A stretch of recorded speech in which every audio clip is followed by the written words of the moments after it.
Well, the draws are over at least. Arsenal 1, Bournemouth 2. The draws are over, right? That's what we wanted, right? No more draws. But cool, blimey, guys. I can't lie, man. Watching that, I left deflated.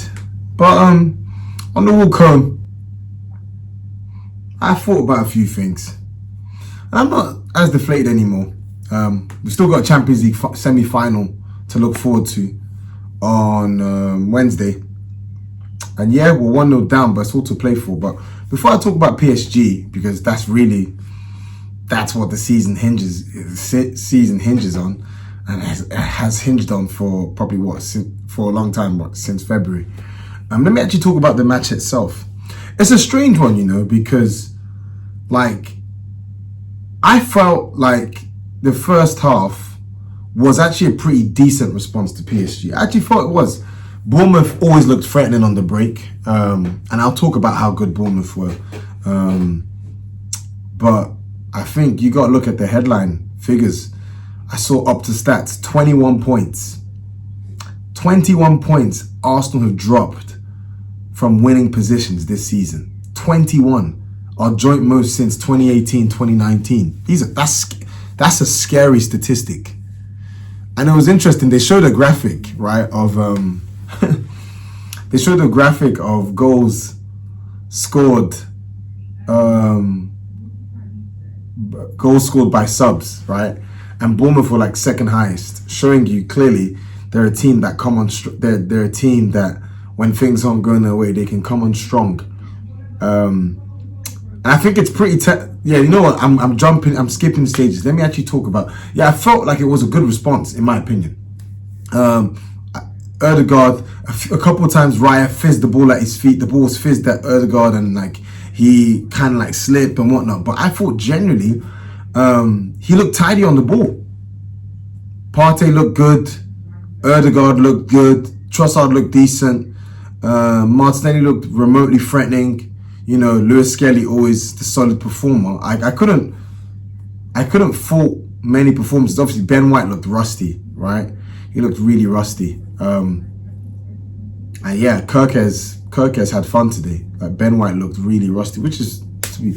But all in all, you wouldn't really begrudge Arsenal going 1-0. I know Bournemouth, they had decent chances.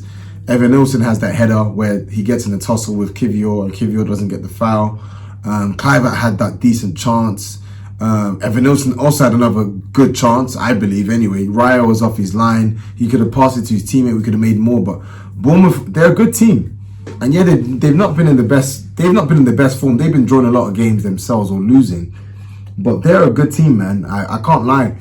Their counter pressing, especially in that second half, was insane, man. So many times they forced turnovers from us. And if I look at that second half, it's the same stuff that's cost us all season.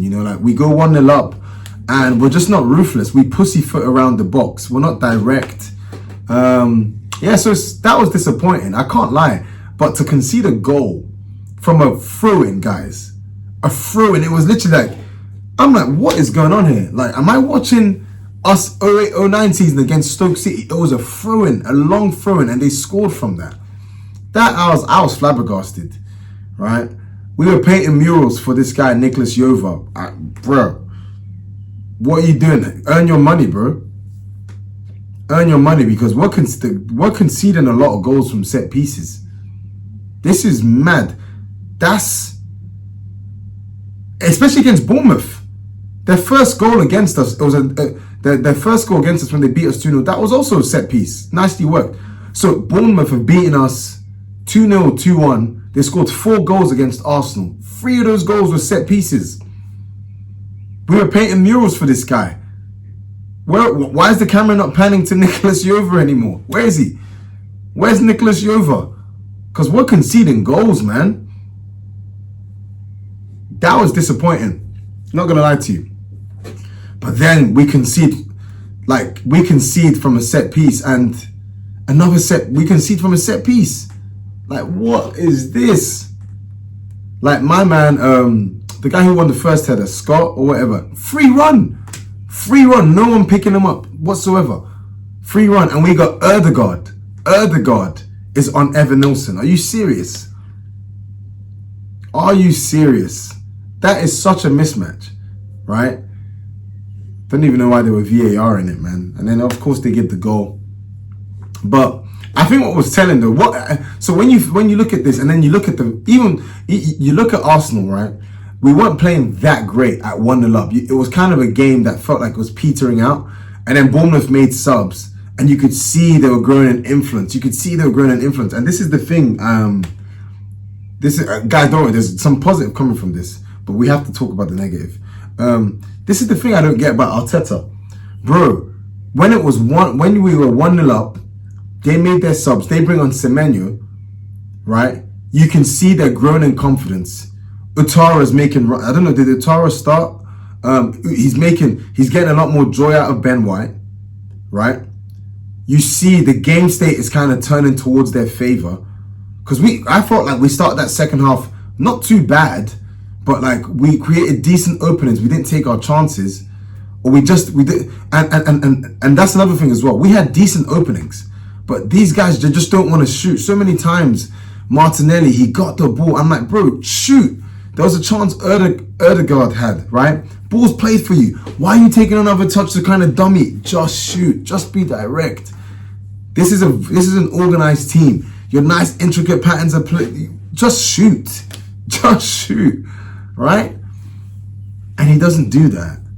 And then, and then you could almost see it. Like, the longer the game grew on, the more confidence Bournemouth got. And the more confidence they got, they bring on Semenyo, gaps from within 2 minutes, he's already in on the transition. And you're just thinking, okay, cool.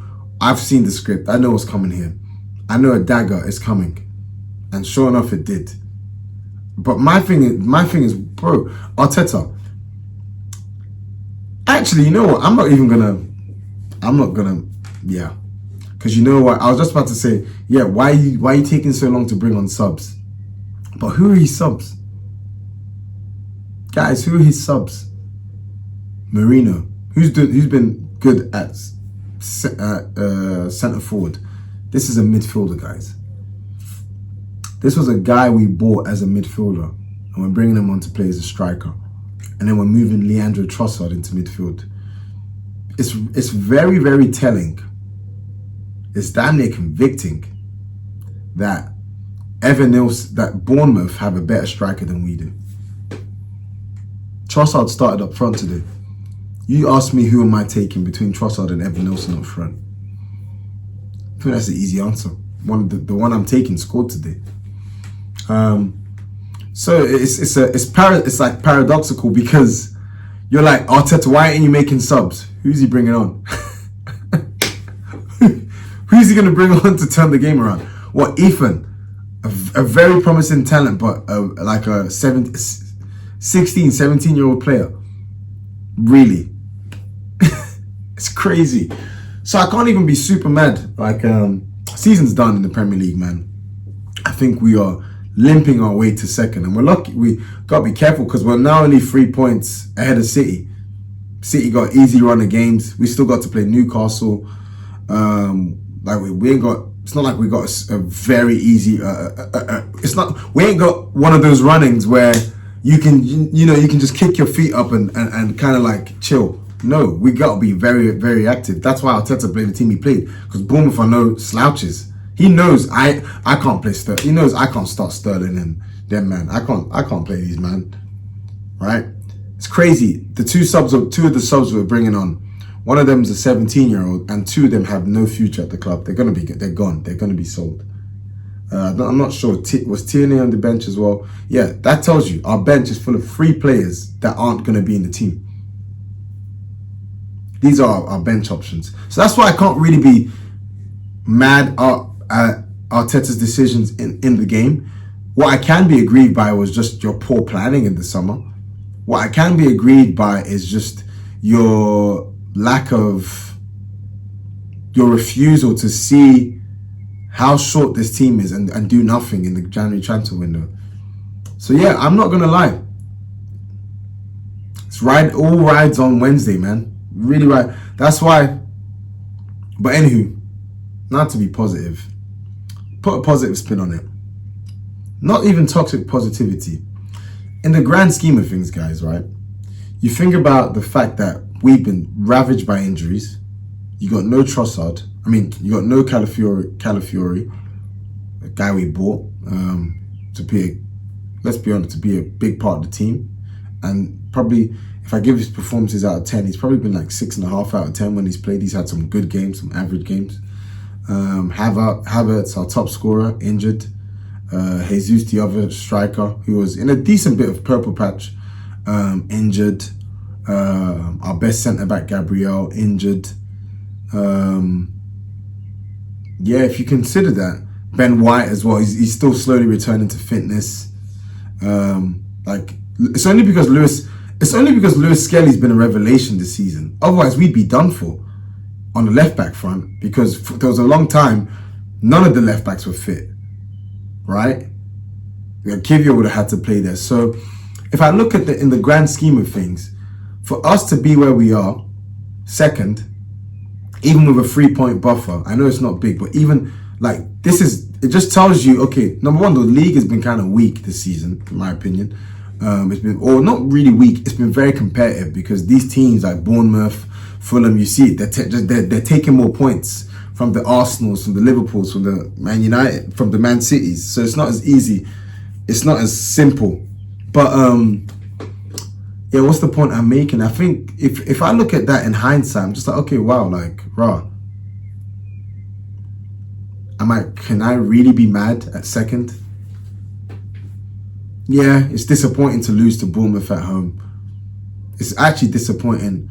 We've still got a better, our squad is still better than Bournemouth's, but really in the areas that they can hurt you, like, I'm not gonna lie, I'll take Utara over Sterling. I'll take Semenyo's better than Martinelli. Like, let's be honest, he is. He's more threatening. He gets the ball, he's gonna do something. Like, Martinelli's a good player, but Semenyo's better than him. He's better than Trossard. Like, that for me, it's like, I thought, okay, how mad can I really be? Is it more, yeah, they're underperforming. Yeah, I don't like the attitude and mentality at times, but these players aren't like, I mean, can I be really that mad? And that's why I'm thinking, look, despite all of this, back the boys, man. We got to back. It's a big game on Wednesday. I'm happy to put this to the side, and we can have an inquest at the end of the season. But we still at least got a Champions League semi-final to play for, which I think we can do it, because I know these guys. I know they're gonna want to respond. I know they're gonna want to respond against PSG. That's one thing I'll give them. I know they're gonna want to. That's a big game on Wednesday, man. Huge game. And it's crazy because, yeah, like, I can't really be too mad. Like, for Arsenal to be in the Champions League semi-finals, right, with this squad that we got, and to be second.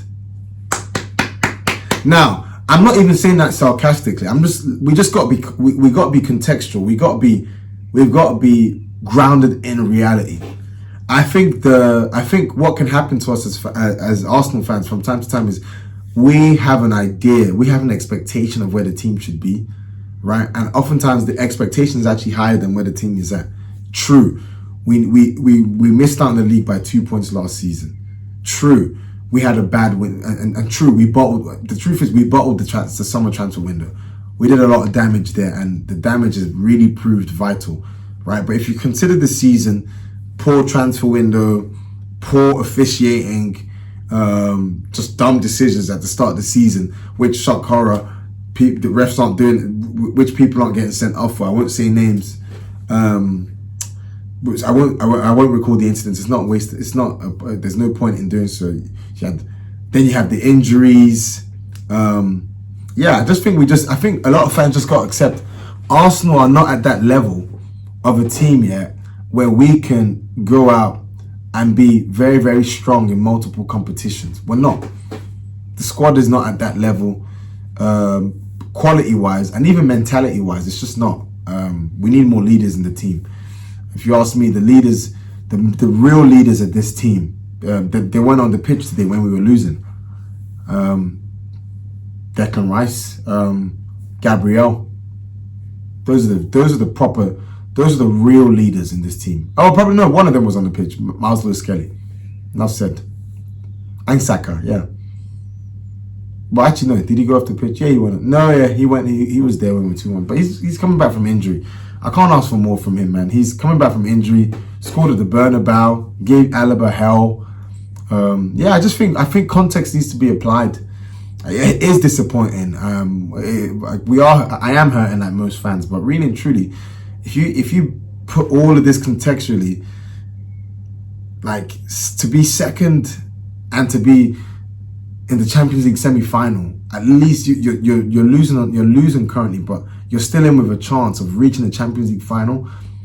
I'm not too mad at that. Now, what is disappointing is the Carabao Cup exits to like Newcastle, the FA Cup exits, all of this sort of stuff, just nonsense. That is disappointing, right? That we can at least do more or go deeper in those competitions. But all in all, back the boys. I'm backing the boys, man. There's no time to cry. Let's move on. No time to cry. We move. Wednesday. All Arsenal. All is forgiven. All is forgiven for me. This Bournemouth, the draws is forgiven if you reach the Champions League final.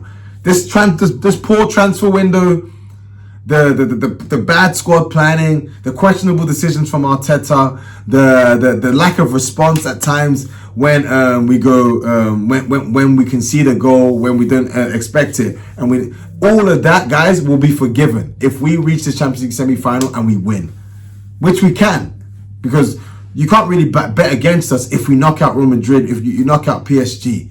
Come on. So yeah, I'm backing the boys. I'm backing them, guys. I'm backing you. I'm gonna back you, man. Anyways, guys, thank you so much for listening. Have a wonderful evening, and hopefully we're celebrating after Wednesday.